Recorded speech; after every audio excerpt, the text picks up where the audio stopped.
Imagine the narrow blue throat of the Strait of Hormuz at twilight, 21 miles of water that normally carries one-fifth of the planet's oil. Now picture dozens of Iranian Revolutionary Guard speedboats, low and fast, darting like hornets toward a massive supertanker. Rockets streak, machine guns chatter, and the tanker's crew braces for impact. Then, from the fading sky, comes an ugly, loud, unmistakable roar. Bert! A 30-millimeter cannon tears the sea into foam and fire. An A-10 Warthog, the legendary flying tank that the Air Force had long tried to retire, has just entered the fight. It is March 2026, weeks into Operation Epic Fury, the U.S.-Israeli campaign against Iran's nuclear sites, missile forces, and command centers. Iran's response is brutally simple: choke the world's most critical energy artery. By threatening and attacking commercial shipping, laying mines, and unleashing swarms of fast attack boats, Tehran turns the strait into a high-stakes kill box. Global oil flows slow to a trickle. Insurance premiums explode. Tankers idle off Oman and the UAE while captains watch radar screens flicker with hostile contacts. Iran's maritime strategy relies on asymmetry. Its fast attack boats, small, agile, fiberglass craft armed with anti-ship missiles, heavy machine guns, and rockets, are cheap to build and easy to hide in coastal coves and tunnels. Launched in coordinated swarms of dozens or even hundreds, they aim to overwhelm defenders through sheer numbers and speed. A single lucky hit on a tanker can spark a fireball, force naval escorts into evasive maneuvers, or scatter shipping for days. These hornets are not meant to win a conventional naval battle. They are designed to create chaos, raise insurance costs to unaffordable levels, and pressure the global economy until the U.S. and its allies tire of the fight. Early in the conflict, the tactic worked alarmingly well. Traffic through the strait nearly halted. Mines and drone boats added layers of danger. Iran's own ghost fleet of shadowy tankers, operating with AIS transponders off and flags of convenience, continued slipping some oil eastward to China, keeping a trickle of revenue flowing despite the chaos. The world felt the pain almost immediately. Brent crude, already nervous, surged past $120 per barrel before stabilizing in the high 100s amid panic buying. Gasoline prices climbed sharply in Europe, Asia, and even the U.S.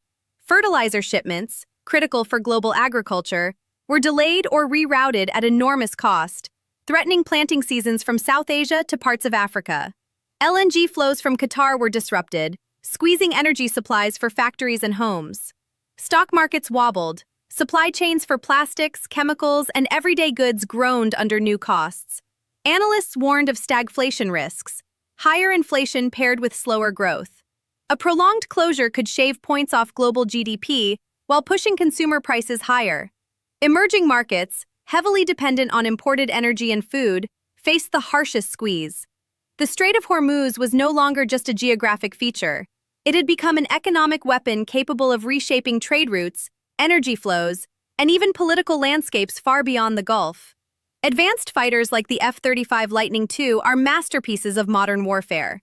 They slip through enemy radars, strike from afar with precision munitions, and dominate high-threat airspace. But in the crowded, low-altitude confines of the strait, their strengths become drawbacks.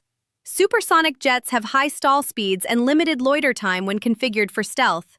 They risk overshooting nimble speedboats moving at 40 knots in tight waters. Operating them constantly for boat plinking is also extraordinarily expensive. Enter the A-10 Thunderbolt II. Built in the 1970s around its massive GAU-8 Avenger cannon, the Warthog is slow, loud, and ugly, yet perfectly suited for this gritty mission. Its titanium bathtub cockpit and redundant systems shrug off small arms fire and shrapnel. Twin engines keep it flying even if damaged. Most importantly, it can loiter for hours at low altitude, using its cannon to deliver devastating, accurate fire against soft-skinned targets. The A-10 can outpace the boats while staying slow enough to track and engage them visually. It is durable, relatively cheap to fly for this role, and carries enough ammunition to shred multiple vessels in a single pass. U.S. planners used advanced assets first: F-35s, F-15Es, and naval strikes to suppress Iranian air defenses, missile launchers, command nodes, and larger naval threats. Once the high-end threats were degraded, the warthogs were unleashed on the swarms. Apaches, Navy littoral ships, and drones joined the hunt. Over weeks, more than 100 Iranian fast attack craft were destroyed. Mine-laying vessels were hammered.